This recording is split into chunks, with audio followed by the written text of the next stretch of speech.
Welcome to this yet another session of SNBN.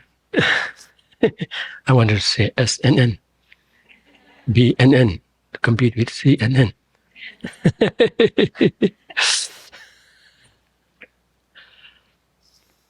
So, welcome, and everyone joining from here, and also those from afar, including our friends from Singapore. As usual, we will take the first few minutes in sitting quiet and stilling our body and mind so that we could set the right mental tone of receptivity, openness, curiosity, wondering, learning. So for that, let's sit quietly and use whatever means that works for you in bringing the mind and body in sync with the present moment.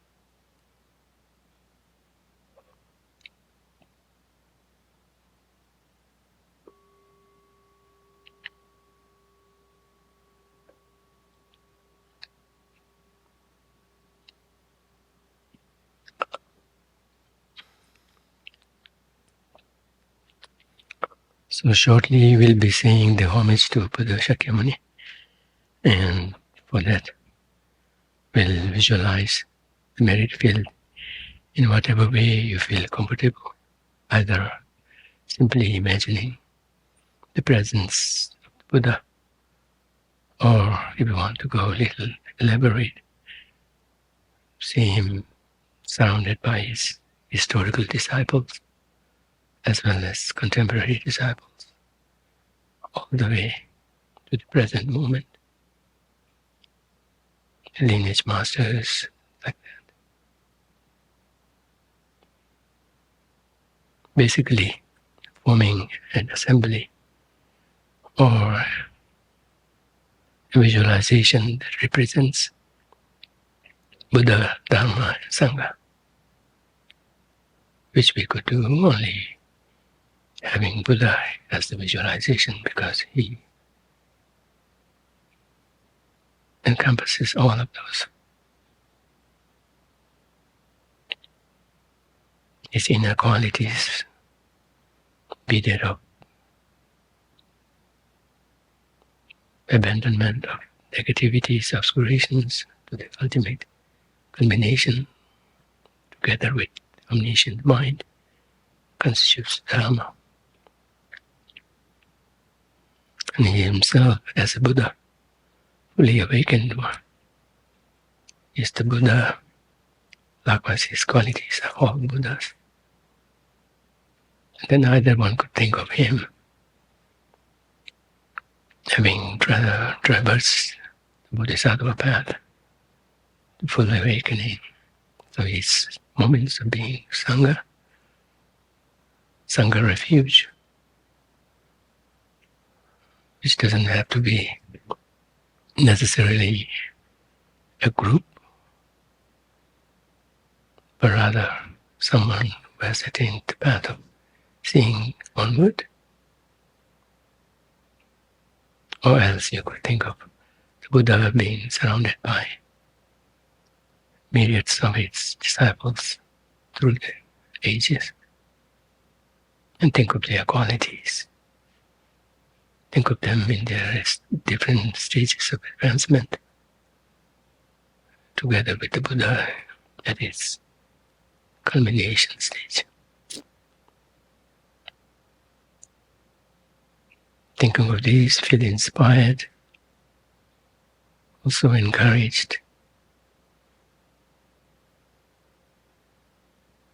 infusing us with a sense of hope, rejoicing in the practices we have been engaging in, that we aspire to even further enhance. Then visualize the presence of fellow sentient beings, all in human forms, yet undergoing their own respective general samsaric and individual samsaric, particular samsaric situation, related sufferings. Yet at the same time, connect with them all without exception, on the basis of the basic, rightful, justified aspiration that we all share, that of wanting happiness, not wanting suffering. Take a moment here to wonder if any particular being that you always identify with negativity, do they also share in this same aspiration or not?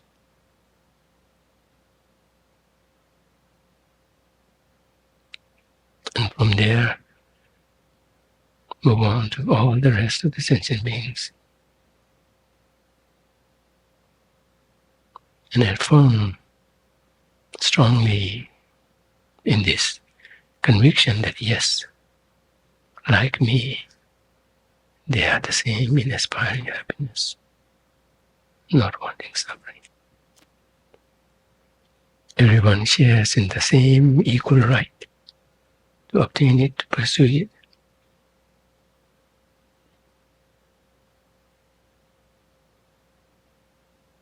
Then on that basis, think of our connectedness, how we are inextricably connected, not just with those with whom we share the globe right now, in the present moment, but those in the past, those who will be coming in the future.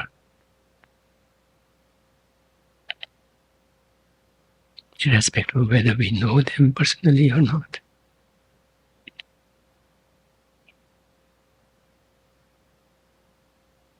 The richness that we speak of, that we partake of, they are all the result of contribution from each and every one of them in so many myriad ways.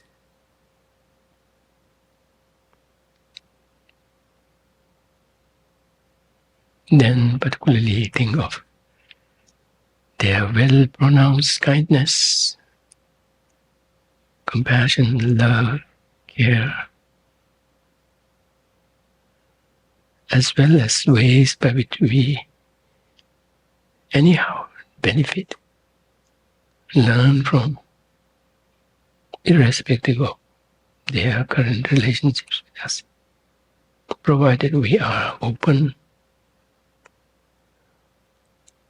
to them, to the occasion, more particularly to our own potential for turning everything around into something beneficial.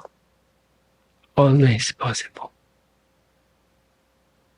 Thinking along those lines, see if we could generate a strong warm-heartedness extending to all sentient beings.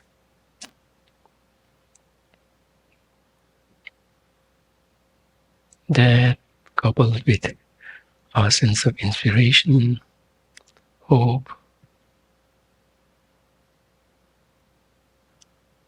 awe, with regard to the qualities of the triple gem.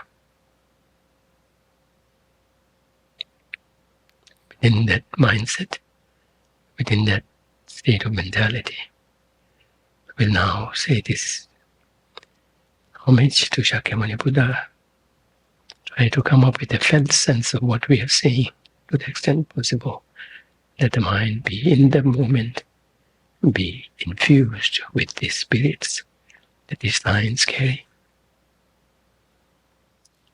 sit for a while with our mind in the mode of bodhicitta, I will attain Buddhahood in order to benefit all sentient beings.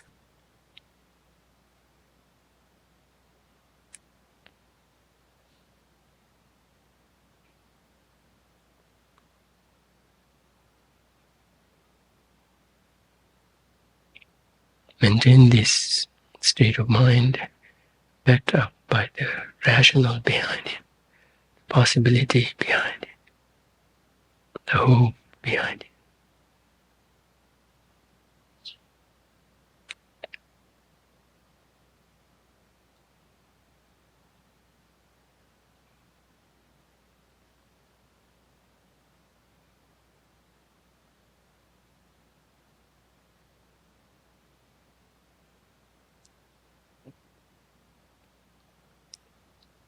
Particularly bringing to mind what samsara is, how we are all sentient beings are mired in it,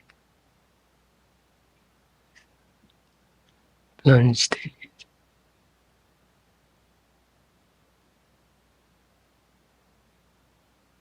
trapped in it.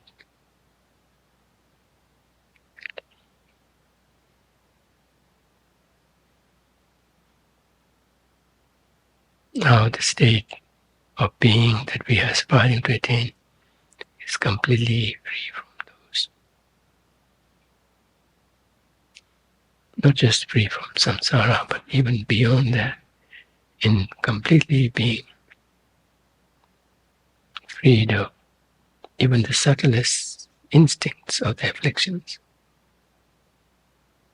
leaving no room whatsoever, ever returning back to the same samsaric state. Now such a state of being is also equipped with all the means that would be needed to, at least from one side, to be fully equipped, fully compassionate, fully knowledgeable, fully concerned, fully skillful in being of benefit to sentient beings in the true sense of the word.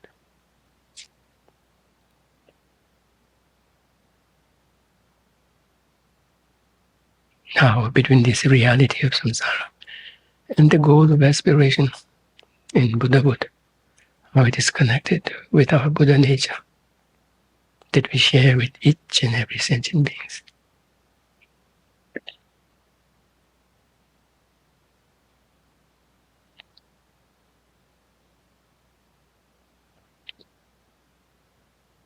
Once again, recall our connectedness, our indebtedness to each other, our complete and thorough dependence on others for just about anything that we aspire, that we desire to have.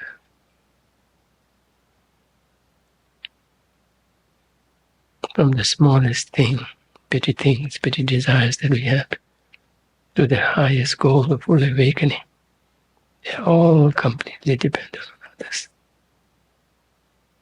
Completely. That's because the very fact that we survive, we are living, is utterly due to either well-meaning kindness from others or benefiting from others from what they have done, what they do, even with or without any intentional mindset of being kind, compassionate, caring.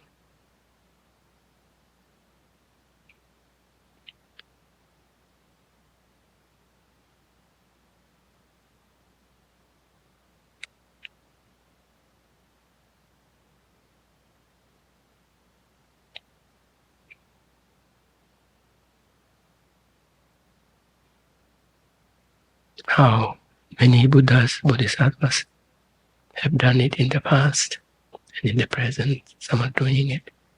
How it is also possible for us to do it. If they can do it, we can as well.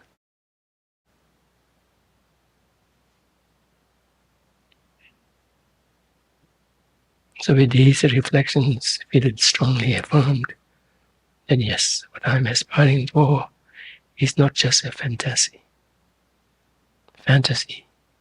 Rather it's rooted in reality, grounded in the actual reality of who we are.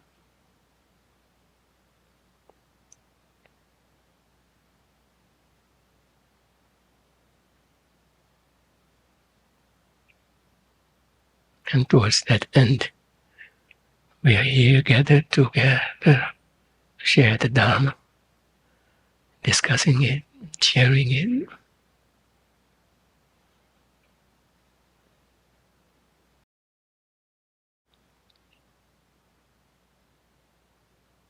So dedicate this session towards that end.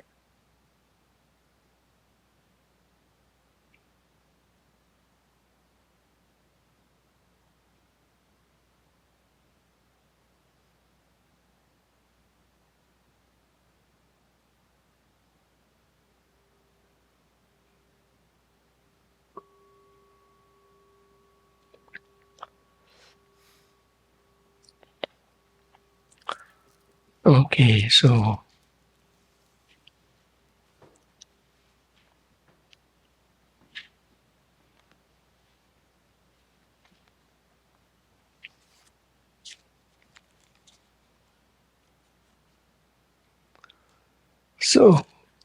where were we last time? Oh yeah, the very last paragraph, right? On page 283. Okay. Yeah, so basically we are dealing with this very important topic about the nature of mind. If at all there can be a mind separate from brain, mind separate from body. Of course, once it is embodied, it will work in sync, in connection, in dependence with the body. But is there the possibility, the potential for the mind to be a separate entity of its own? Like bodies, physical things, are an entity of their own. They kind of follow their own stream of causality. Likewise, could there be mind which also follows its own, if you will, stream of causation? That's very important for us to really get a glimpse of and get a sense of through whatever means we can. And there are myriads of means. If we allow that, yes, there is mind, which at its grosser level is more dependent, connected with the body, but the subtler it gets, even in our actual life also, the subtler it gets, the less dependent it becomes with the body. We ourselves go through different layers of consciousness in our actual life. When we wake up, that's the grossest. Maybe halfway through the day, when we become very angry, that may be the grossest. And then when we first wake up, that may not be as gross. Sometimes it could be a kind of contentless consciousness with the potential of really showing us, yes, there's this mere luminosity, mere cognizant state of mind. But then when we go to sleep, obviously the dependence on the body has really lessened. The body is virtually, except for the internal mechanisms, the physical mechanism is almost like dead. In the Buddhist scriptures, we speak of sleep as when the sense consciousness would have withdrawn.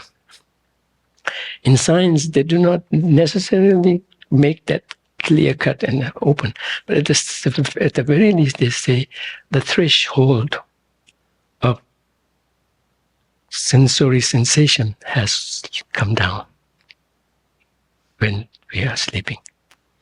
And then when we go into REM situation, REM state of mind, and then deeper into the deep sleep,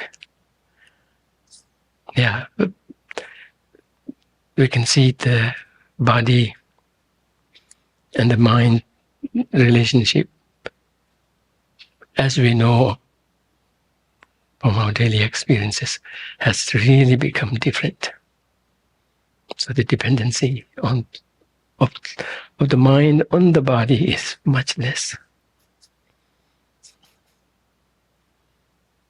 And then there are situations where even at this point, there's no clear explanation from a scientific point of view.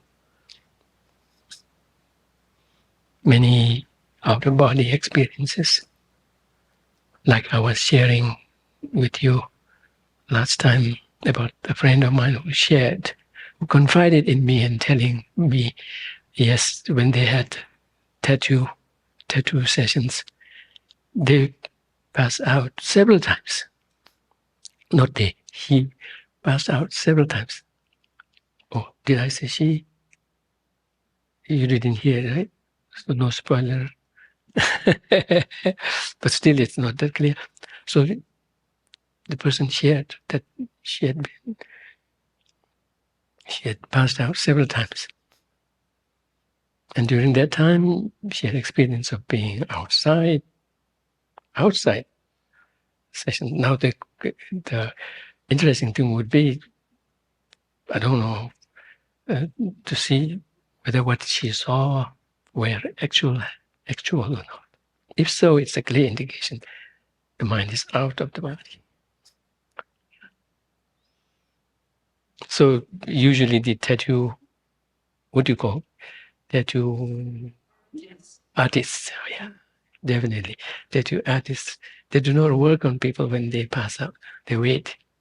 So this person was in that session and then went passed out several times, so much so that eventually they had to give up. But the sharing happened when in my presentation, I said, when we could have such experience, it could be profound. But she said that there wasn't anything profound for me. And I could totally understand. She wasn't expecting herself to die. And kind of taking it as casually. And thus there wasn't this sense of, oh, this could be death, or this could be end of my life, or this like that. She was just taking it for what it is. And then it turned out to be just the usual thing. Whereas that is usual and experiential thing for her, but not for us. Likewise with people who remember their past lives. How would you explain it? I mean, yes, naively we can say, as proponents of life after and life after and death, we can naively say, oh yeah, it's because there's something to be remembered that they are remembering. How strong is that statement? It could make like, because there is something to be remembered, they are remembering. Otherwise, how in the world they would remember anything? But whether or not that is remembering or not is a question. Is that remembering something, or is that hallucination or something? Now the question is how we verify it. If there are instances of verifying it, then that nails it. Although it doesn't necessarily say that, oh, that means everyone has the mind and has that capability. Except we would just, at least scientifically, we could say, at least that person really had a real life before. And like that.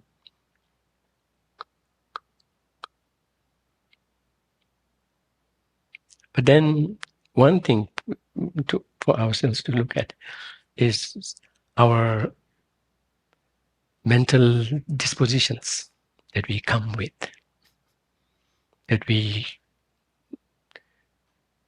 hardly have any clue of where we could gotten it. And speaking of dispositions in the technical sense of bhakja is another thing. But other thing is our gross afflictions. Where in the world have they come from? How come they are not replaced by smartness, wisdom, understanding, concentration? How come we cannot sit there in completely, perfectly for hours together as much as I wanted? How is that rare? Very rare. to the point of almost not to be seen at all. Whereas the capacity of getting into rage just with the slightest trigger, the so-called road rage, is really frightening into how people can get into extremes with just a slight thing. So that's also a question. And then in that, we vary in terms of how strong we are into one particular affliction or the other. We're not the same. Personally, we could see how the distribution looks like, how the distribution of afflictions look like. How come in the same family one could be so easily enraged and another can be so calm, etc., etc. How in the world? How can we account for that? There are so many things. The question of prodigy, etc.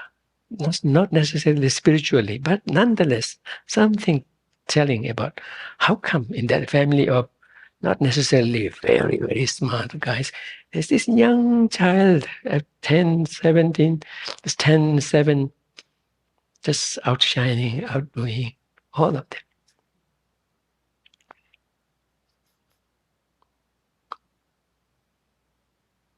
So I can keep on going. This is not the main topic, but I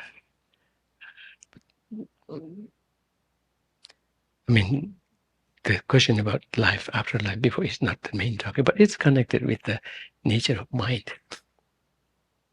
Even in our own life, we can see how mind doesn't stay static, it can change. Someone can really turn upside down.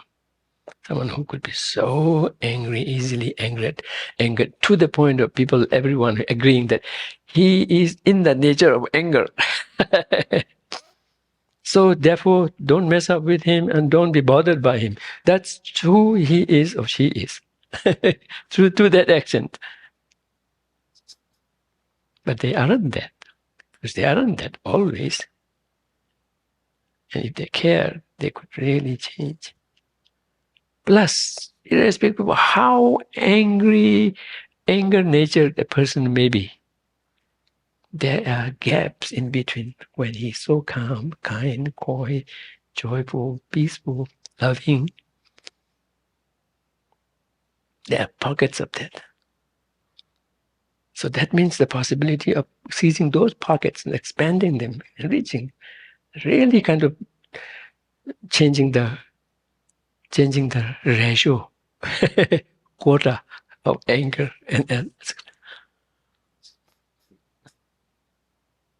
and then there are, like I shared with you, I mean, there are many.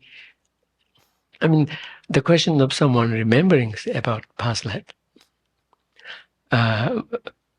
it's not something limited to, confined to only those community or areas where they have this culture of this belief, but it's something universal. That was initially the thought when Ian Stevenson and others did the research, but particularly in India and whatnot. But then it turned out that even in Europe and other American countries, even in the families where their belief system, the main belief system, doesn't have any room for that. Even in them, children are born to the extent they could remember things about past and they were verified with accounts and whatnot, to the extent that the family is kind of given to say that maybe God wanted him to have next life, because we cannot deny him, right? Deny what we saw. And nothing from the family's part went in sowing that seed, not at all. And then they were all verified. So I could keep on going. But these are not exact, clear, spot on explanation of the luminous and cognizant nature of the mind, but saying that mind could extend. Our mind can extend beyond this life. If it could extend to past, why not into future?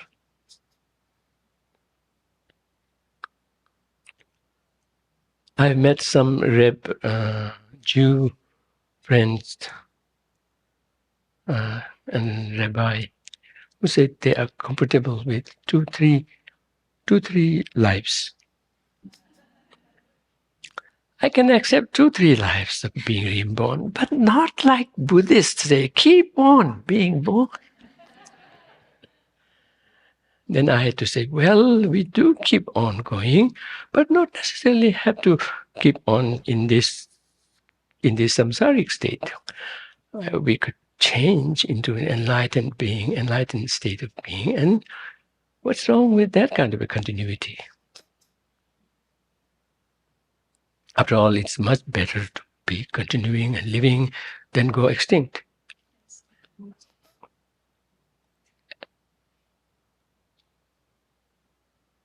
Sometimes it is this kind of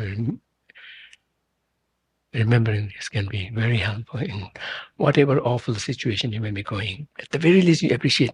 At the very least, I can sense it. I'm living. I'm not dead. And that itself is a promise that yes, you could change, you could appreciate it in the midst of that worry and anxiety and whatnot. You could, from a side of your mind, say, at least I'm living, which is not the case with everyone. See, this one passed away, this one passed away, this one passed away. Someone even could not make to the New Year, just died on New Year Eve. And they were among those who have big names, big shots. And this happened this year also. I was particularly watching now who would make to the New Year, including myself. Could I make the New Year? And I saw, wow, some just left just hours before New Year. Not that New Year is a big deal, but still, in the world outside there, they make a big deal about it. So compared with that, not everyone gets that wish fulfilled to live, see the new year.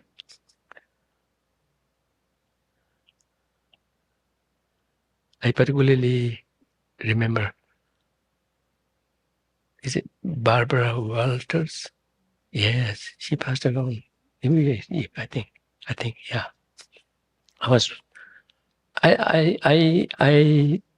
know about her from her works. Such a bold, in-the-face kind of interviewer. Wow, just look at her story. Not that I really researched into it, I just popped. I could see how she interviewed difficult people in the face of difficulty and whatnot, but always maintaining her own composure and whatnot. Once she was in Dharamsala to interview His Holiness. They did, what do you call, the Honda? What do you call? Honking. Honey. Hongi. Hongi. Okay, they did hongi, which means nose to nose touching. Sharing of the breath. Pardon? Sharing the breath. Sharing the breath of the nose? I see. But basically you see touching the nose, right? Yeah. Yeah. Yes. Could you explain? You touch nose and forehead, and then you share the breath. That's a way that in New Zealand the Māori greet each other. I see. Or greet anyone. So if you go onto a marae, on their like kind of temple, I guess you could say, meeting house, then you don't know anyone. You're squishing your face up against each other and sharing breath as a way of greeting. Yeah. I particularly remember not that I was there, but I saw that on the video, and knowing who Barbara Walters was, His Holiness was very particular that that who knows, she could really seize the opportunity and do who knows what. So His Holiness kind of reached out and closed her mouth and then touched the nose.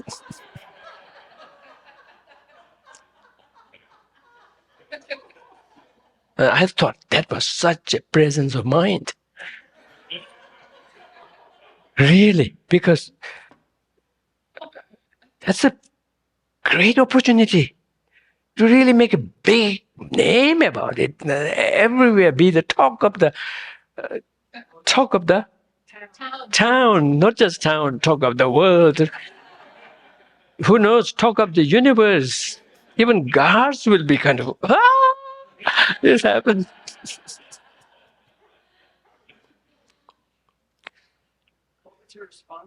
Oh, she took it so calmly. Yeah, I mean,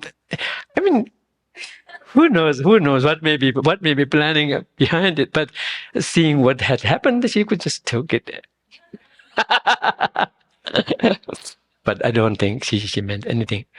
But in the interview, in the interview, she was asking, "Who are you? Who are you?" Wow, that's very typical of who she was. Come up with that kind of question. Who are you? Yeah. And then in Canada, yeah, this you haven't heard. In Canada, very close to Losar, there was a girl, maybe 7 years old, was walking with her brother, 11 years old, crossing a red light. What do you call? Crossing a crosswalk. Yeah, but where there is just light, but what's it? So yeah, somehow, even with the red light, somebody didn't stop, and then she was overrun. Few days before Losar, they were in the previous days. They were talking so much about what we will do in Losar and this and that, and the whole family was plunged into untold trauma. So much so that the family, the father and mother, were not able to really do anything. Kind of got completely traumatized. So her 11-year-old brother had to step up and do this campaign of raising enough, gathering enough signatures so that they could, that the town department could install not just the red light, but something. Yes, maybe something extra was, and he was doing it, 11-year-old. They were completely devastated. So, between the two factual things about our life, we are all here. We have all come to pass. We have all come to only pass. Okay, which means our death is predestined. That's the one surest thing. And then when it will occur, there's no certainty. In what form? Those are two facts. So now between the two, now we can decide how we want to live our life, how precious this present moment is. What would be the best way of using this time?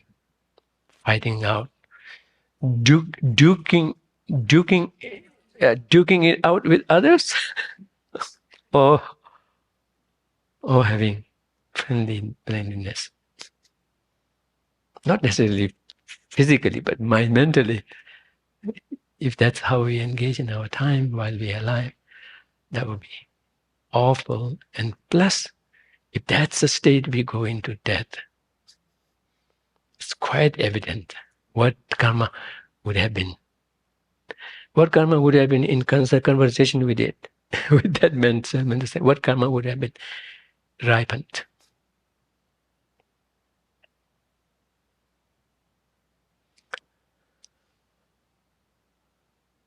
So even in the, just one more, even in the research work on the possibility of life after life people, I think Ian Stevenson and his students who are right now heading that same department in Virginia University. It has several different parts. Some are quite wayward. So it seems to spoil the rest of it. Anyway, in their researches, some has to do with finding birthmarks and then verifying whether those birthmarks are actually have something to do with who they claim to be the previous person. They would go into medical records, and very often, many of them have been verified. This part is little, what do you call it?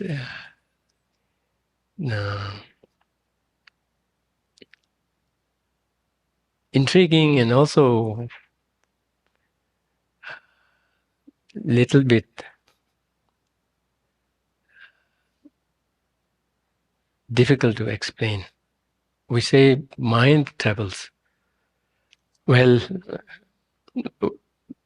together with its subtlest body, but not the physical body, the gross body. But then the marks are on the physical body. And it has to, and it's connected with someone having been shot this way or that way on that side and whatnot, and we verified it. So this is what may include in what we call subtle dependent origination. Subtle dependent origination, including in our context of Tonglen, in some cases, masters able to actually take on others' suffering. Actually take on. You are having headache, I say, no, you should not, may I? Right now, you are okay, and then I have the headache. So such occasions happened. I heard His Holiness the Dalai Lama sharing some accounts relating to this. One is as a teacher of Atisha. His name itself is called Lama Chambe Nenjo, yogi of Maitreya, yogi of loving kindness. I don't know if that was his actual name or adopted name because of who he was in terms of what his main practice was. And then the other one is the famous Bodhisattva, Muchu Tome Sangpo, who composed the 37 practices of Bodhisattvas. And there are other accounts of him,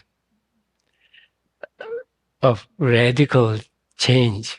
I mean, when we aspire to be Bodhisattvas, but do we have any idea what that would really mean? If we were actual Bodhisattvas, among non-Bodhisattvas, we would be the weirdest person to look at.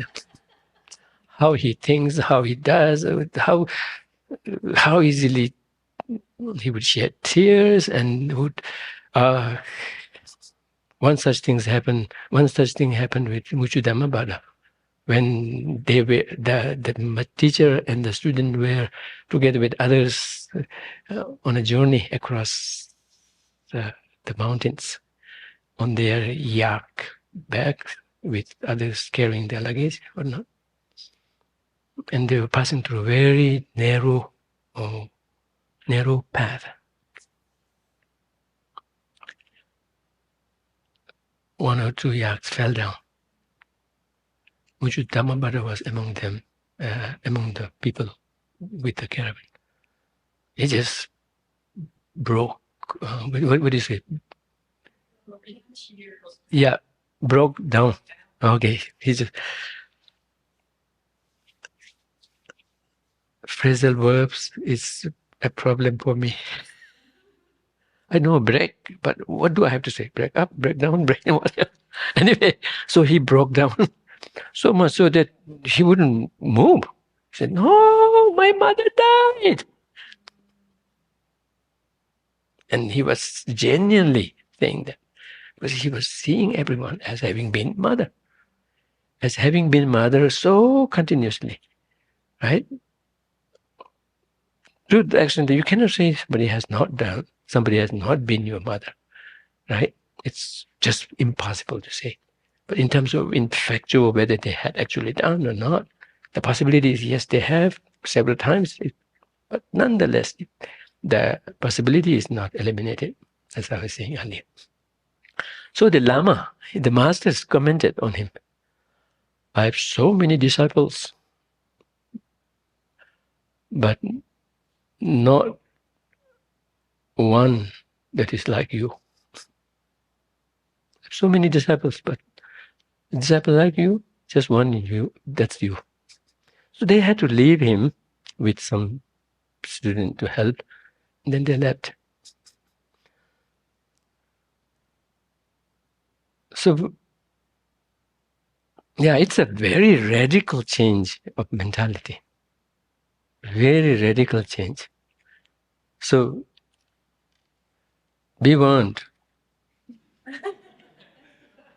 Think before you.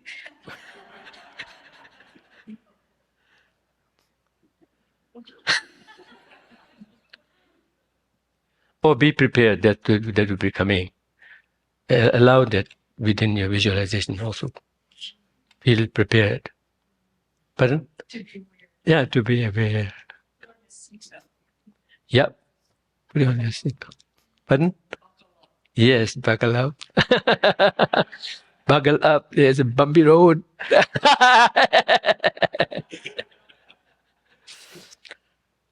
Okay, so far it hasn't been so bumpy. It's a bit smooth, right? Okay, let's push the text a little bit. How much time do we have tonight? Are you tired? 8:30. No. 8:30 would be too much. Is it? 8:30. Really? Are you tired? No. I'm not. I'm concerned that you might have fatigue, Dharma fatigue. No, there cannot be. Yeah. There's no such thing as compassion fatigue. No, can there be anything as Dharma fatigue? Okay. If that's what you're getting, then the Dharma is not the Dharma. If you're getting compassion fatigue, then what you call compassion is not compassion. It may be self-oriented, something. Anyway, let's look at page 283, last paragraph. Both sentient beings and Buddhas possess. So yeah, I was saying this, the nature of mind is something to be really looked at in terms of what really mind is vis-a-vis the brain. As I told you, I saw this shift in the stand that Mind and Life took. In one of their brochures, they suggest something. I said, really? Do you really mean put brain behind, brain aside and then talk of mind? And then the president of the Mind and Life said, yes. And then she called their scientists to explain things to me, how their position has shifted. But not quite totally to the Buddhist fold. They were explaining mind in terms of what I shared with you, the 3 E's, 4 E's. Extended, embodied, embedded, inactive, something like that. Yeah. So the mind is outside of the body, extending. So anyway, something different from the mainstream hard-nosed neuroscientist. At least so far, at the gross level, the theory is working, but at the best, it is an assumption.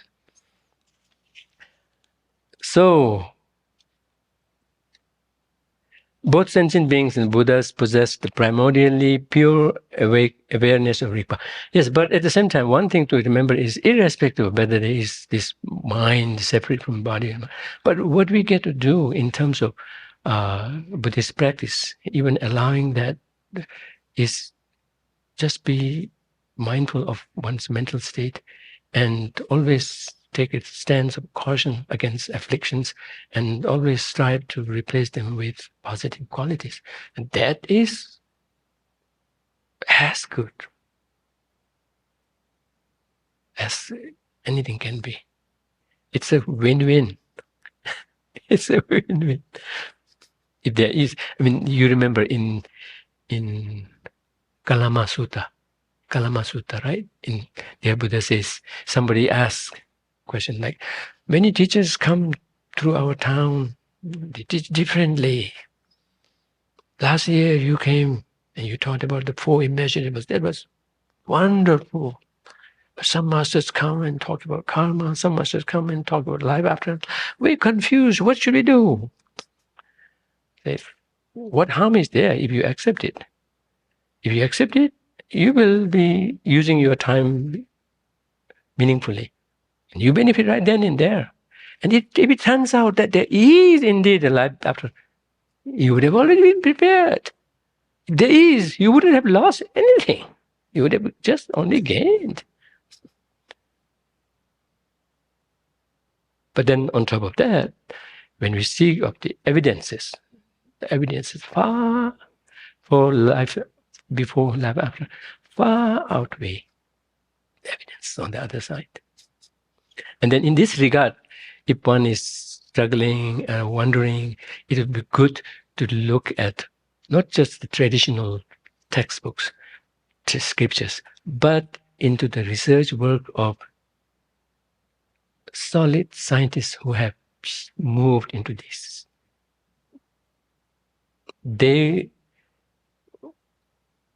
I have looked into their works, and they have ways of explaining out, right? Explaining out the claims of these fellow scientists who would just superficially dish out, dismiss, who would just not disco, who would just these claims, right? Okay. So, yeah, that's how we could bring in new ways of looking at it, new ways of enriching the basic principles embedded in the scriptures, but not necessarily having been expanded in pace with the time. Both sentient beings and Buddhas possess the primordially pure awareness of Rigpa. Now here, the term primordially has to be understood in its proper context. Otherwise, it will seem like something given or something already there. But what it is saying that is that the pure awareness of Rigpa, or the pure awareness, pure cognizant, pure nature of the mind, is something that has never been defiled before.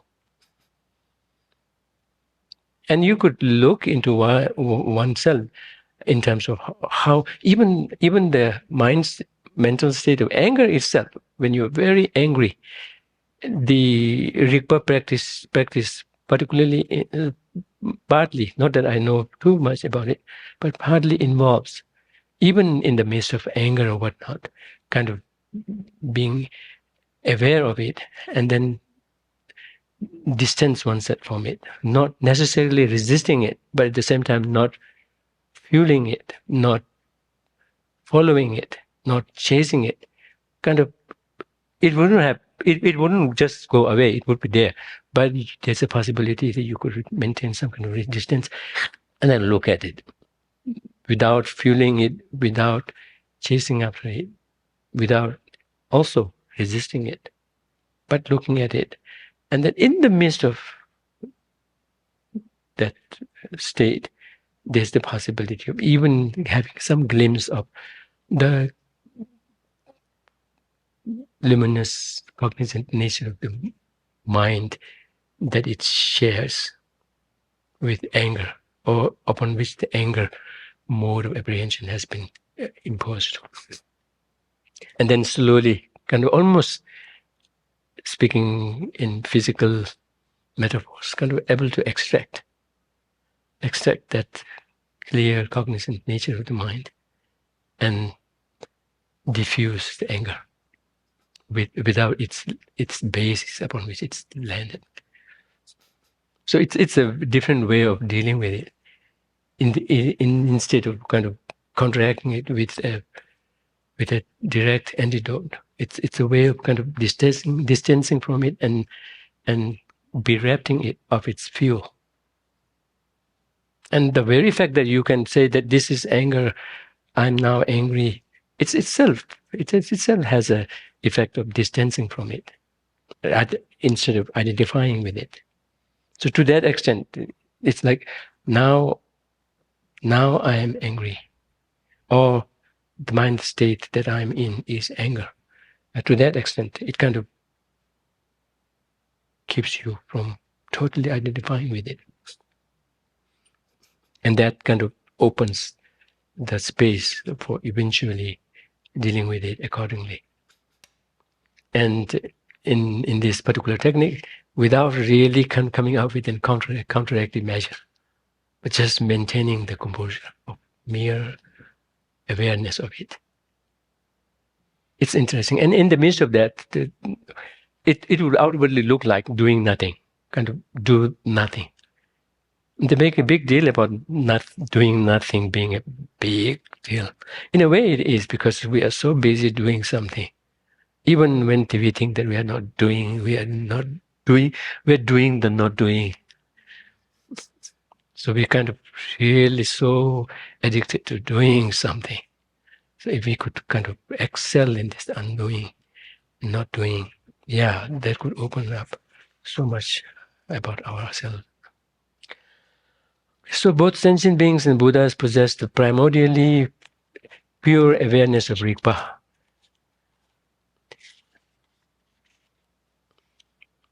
Sometimes they speak of the natural mind, right? The uncontrived Maju, uncontrived, unaffected, natural mind.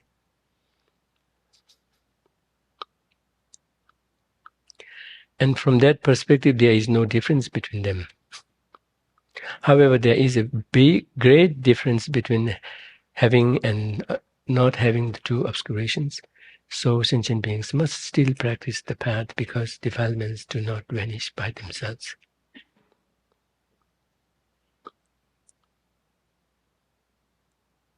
In terms of both of their minds being undefiled in their nature by their afflictions, it's the same. Buddha's mind and our mind is same in that they share in this pure cognizant nature, with their nature not being infiltrated by the afflictions. They may have just taken the form of anger. Yeah, now I've come up with a better way of calling it. You called it out last time, and I just slipped into saying in the nature of anger, in the form of anger. The mind in the form of anger, but still retaining its purity in its very basic core. So in that respect, there is no difference whatsoever. But there is a big, big difference. So this calls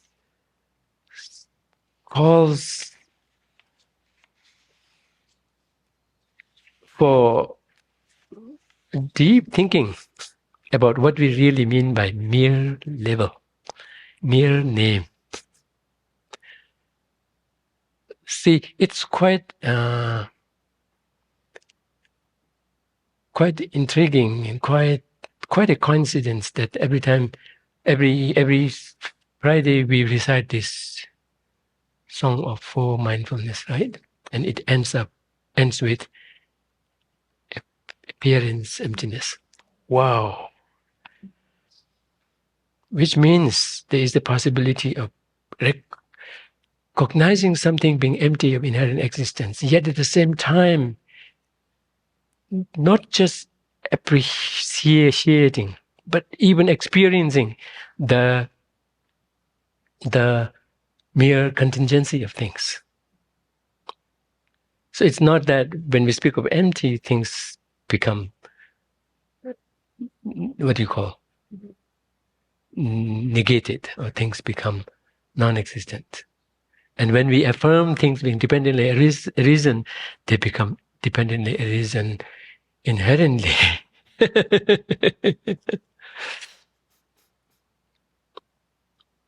So this effort to really be able to, if not see, but at least call to mind that, yes, just the very fact that they did this in relation to this, and they are, etc., just taking on a slight insight about the interdependence.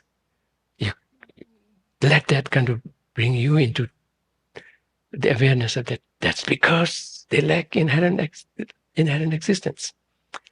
The very fact that the causal dependency, and also the, let me show up this word, mereological dependency. Yes? Oh, wow. Did it come out from my mouth? This is dependency on the parts.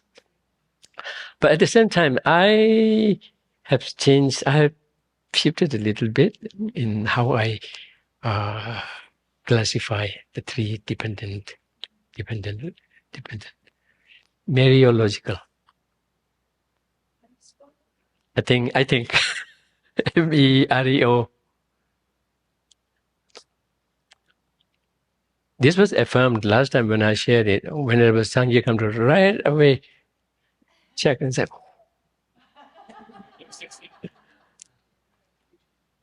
yeah. No. I see. Mereological. That's actually, you may not remember, or you may remember, Professor J. Garfield uses it.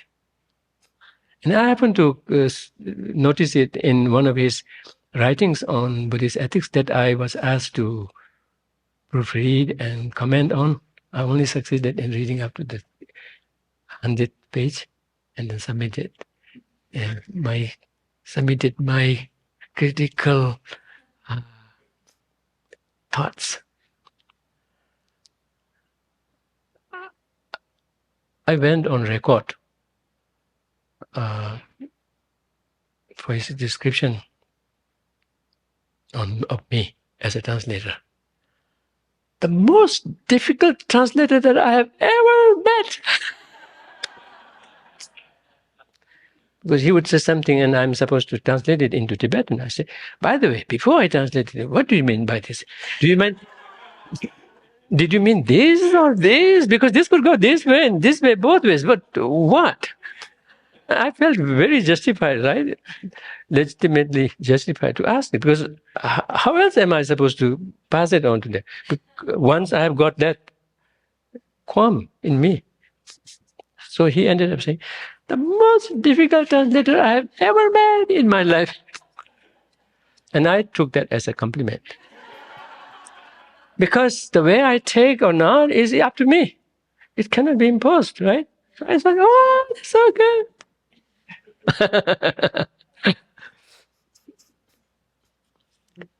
Yeah, so even when we speak of causal dependency or mereological dependency on parts or whatnot, the very reason for them is because the cause and effect lack inherent existence.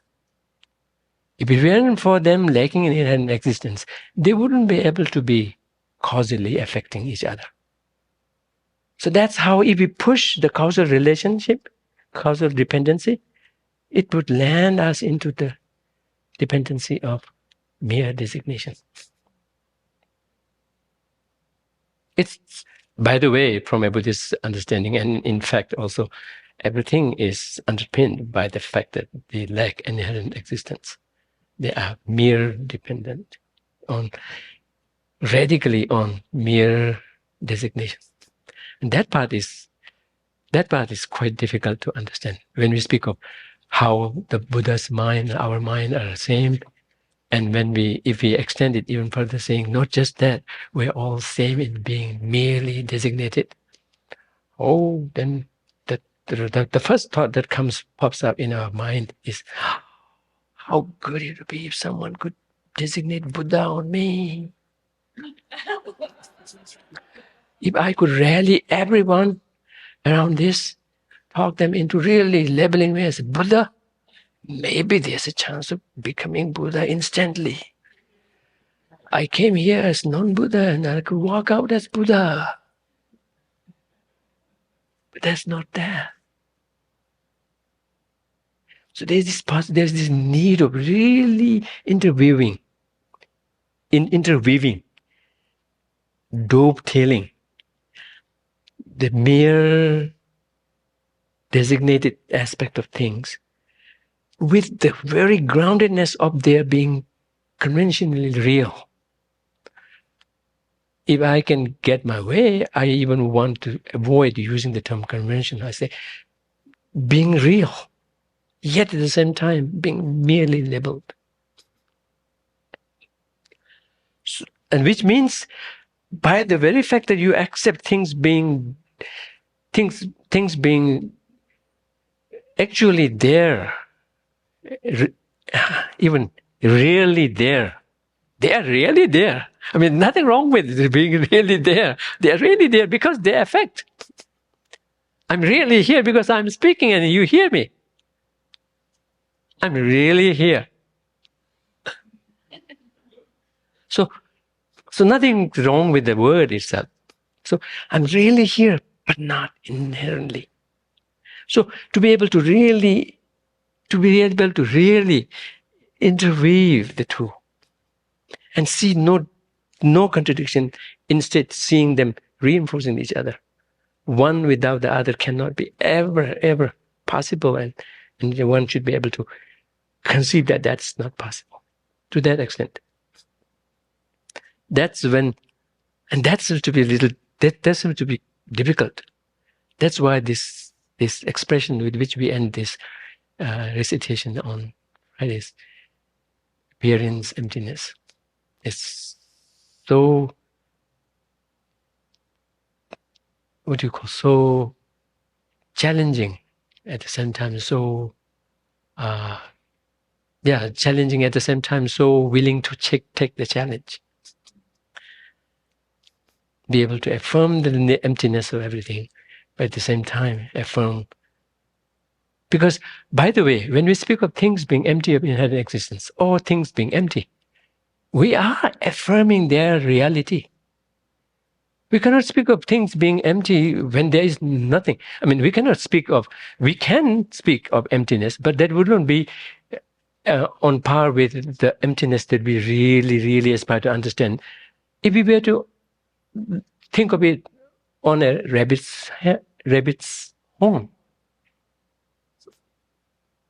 because lack of inherent existence of rabbit's horn doesn't mean anything. There's no weight in that. It's equal to saying that the rabbit's horn is non-existent. That's all what it is affirming. So for the emptiness, the understanding of emptiness, the concept of emptiness, to have that weight, to have that, it has to necessarily be, what do you call, necessarily be based on an existing phenomena. So anyway, when we speak of things being inherently lacking, inherently existent, it's in a way affirming that thing actually exists, but still lack inherent existence. And also, when we speak of things being empty, we speak the very reason we come out is because they are dependently related, dependently arisen. So we affirm their dependent reason, their existence as a reason for them to lack inherent existence.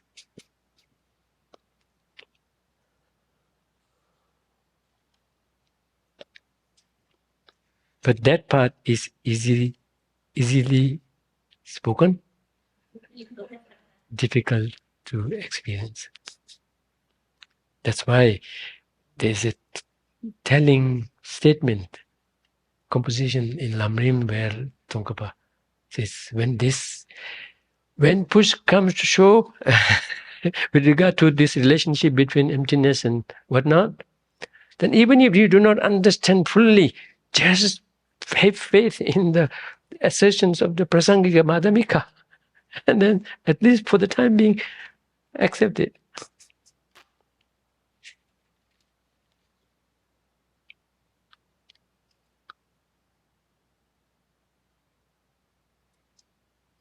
Yeah, at the same time, the word emptiness itself it can go any direction. I was reading some paper where somebody really just out of the blue spoke of emptiness. They are speaking of emptiness in a totally different context. I had a feeling of emptiness. Somebody had a feeling of emptiness when somebody lost someone. Wow, they had this emptiness feeling, not just understanding, but feeling of emptiness. That is close to experiential understanding of emptiness. Really feeling it at the gut level. You felt the emptiness of the loss of someone. Wow, that's a very different emptiness, right? Anyway, so words are not guarantee. So that part we have to come out of also when we think of anything, right? Not identify it with the word. Anyway, we have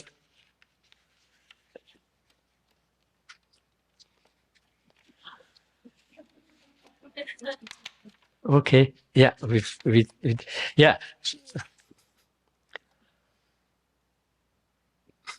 From the Dzogchen, 284, from the Dzogchen perspective, when an afflictive mental state such as hatred or jealousy is manifest, the Rigpa or clear light mind that pervades that coarse mind is not defiled. So this is a little difficult, right? Because in a way, it is one and the same thing at that time. But at the same time, one can speak of the Rigpa aspect of that mind, which is not defiled in its core nature. So thinking of one being defiled and other being not defiled, in the sense that yes, with effort, under the guidance of a good teacher, even though one is not doing anything at that time, it's almost like one is transfixed. And one is just, it's almost like the anger is just, what do you call? Just suspended. Or does that convey? When you say suspend, is it there or not? It's there, right? It's hanging on. Okay, yeah. It's hanging on, but it's hanging there. Yet at the same time, after one's own effort, of not doing anything, under the guidance of the great teacher, even though outwardly it would seem like just blinking out, but that would do wonders in really seeing the actual nature of mind. And that, in a way, it makes sense when we say this Rigpa is the same as the clear light mind, not the conventional, mere, pure, luminous and cognizant nature, but rather deeper still into the very subtlest nature of mind.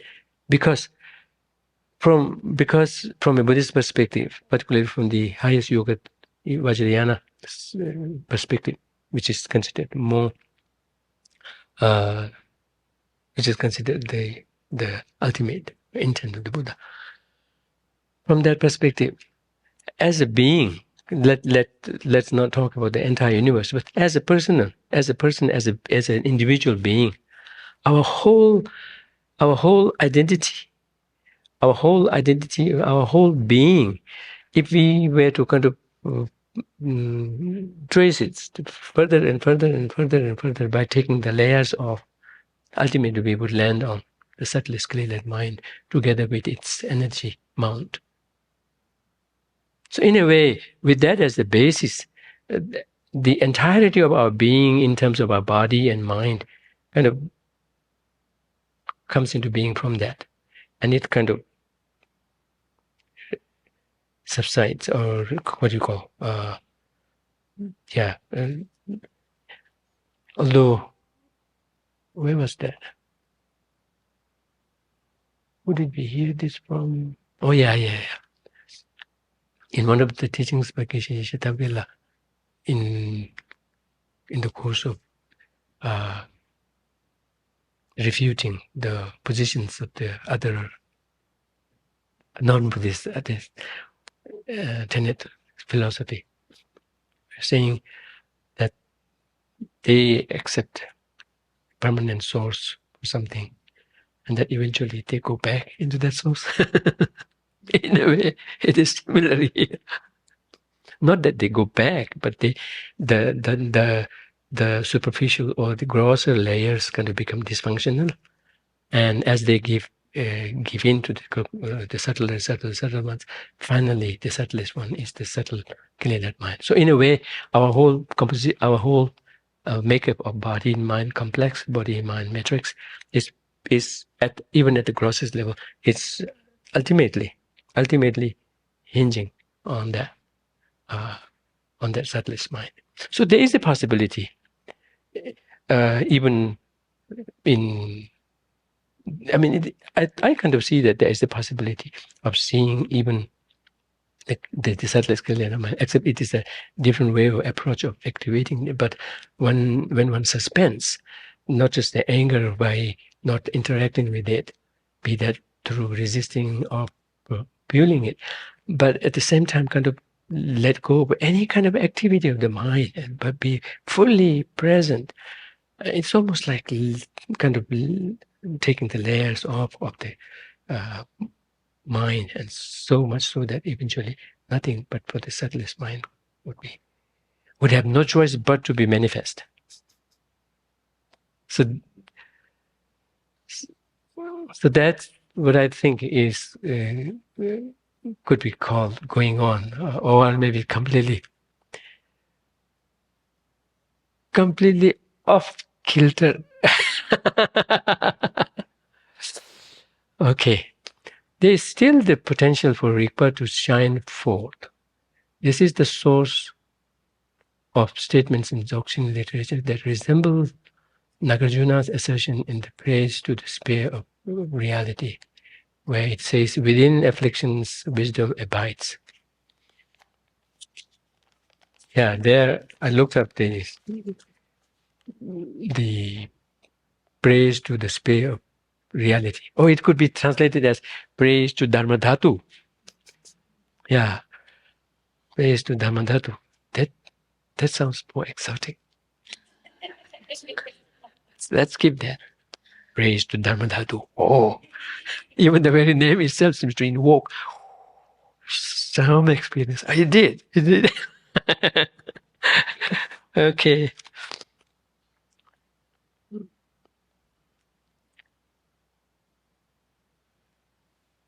Yeah, it says, "Sai kilna yuebe chu tima meber nepatar."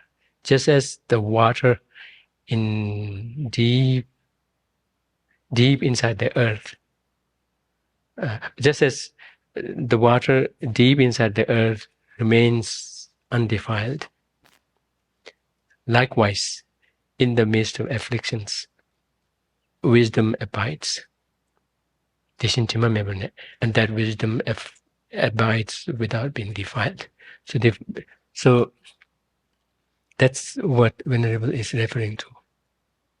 Here, wisdom refers to the cognitive component of the mind, its clarity and cognizance, not to actual wisdom. But then, if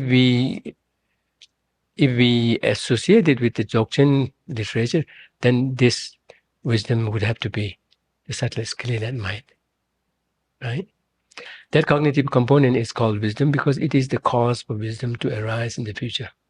The meaning is that amidst the afflictions, this undefiled, clear cognitive component or rigpa exists.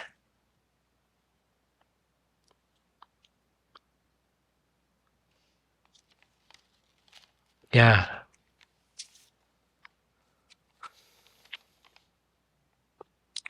So we have two more minutes if people have any questions. There is one question from last time. Where is it? Yeah.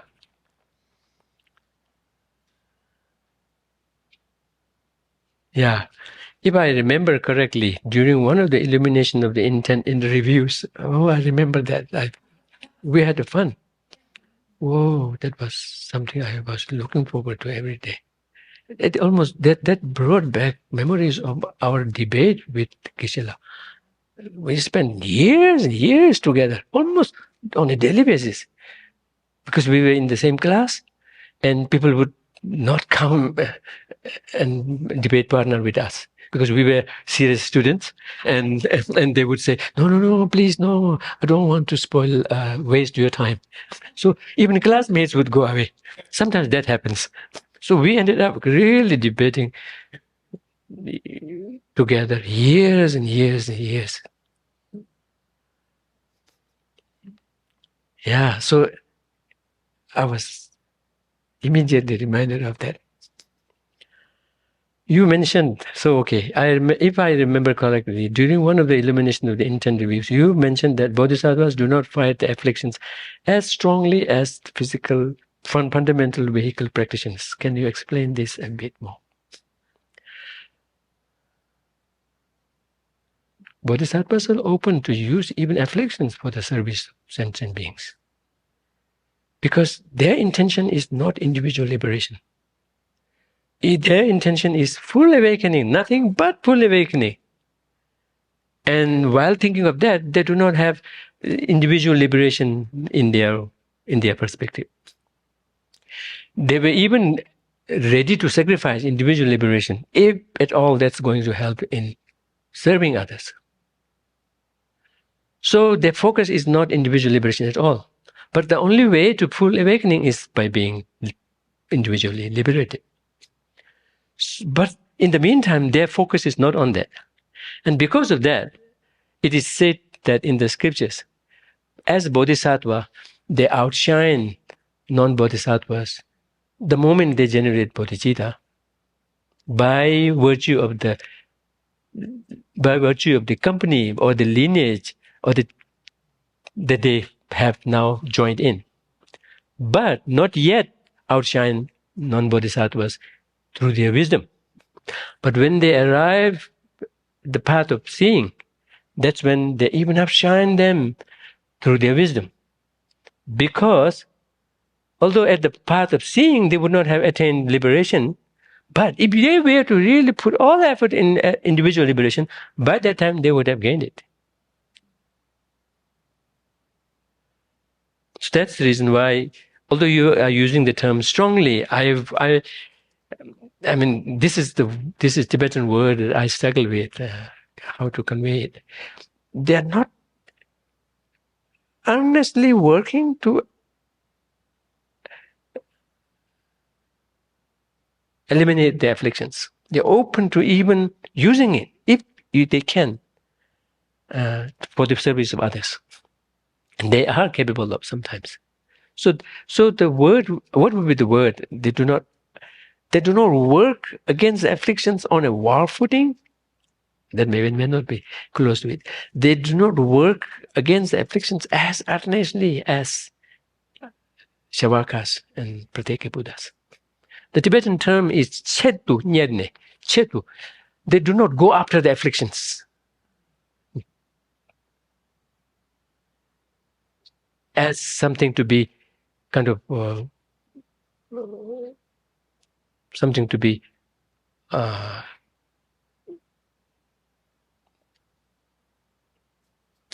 this is yeah. Pardon?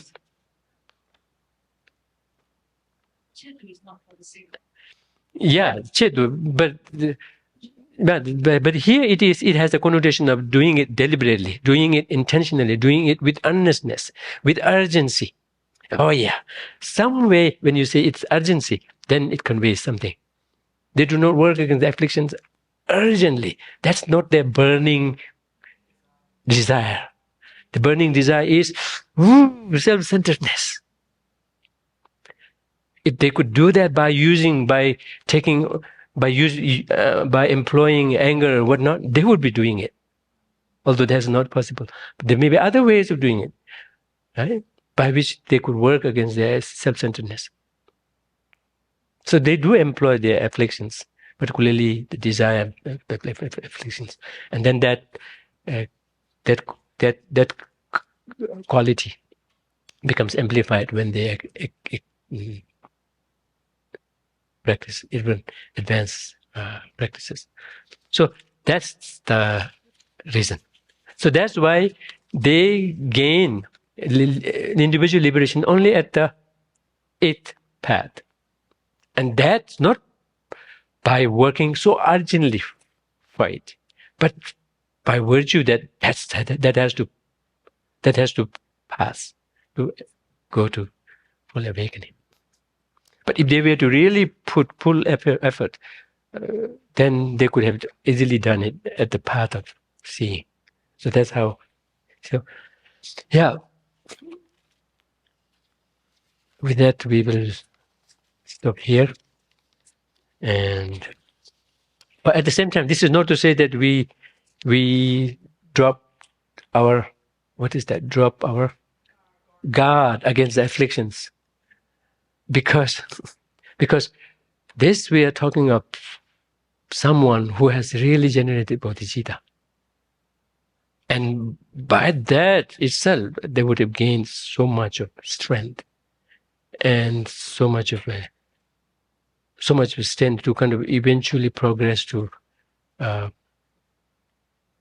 kind of even being able to maneuver afflictions without succumbing to their damages, yet at the same time being able to use it for the benefit of others. So with that note, we'll stop here and dedicate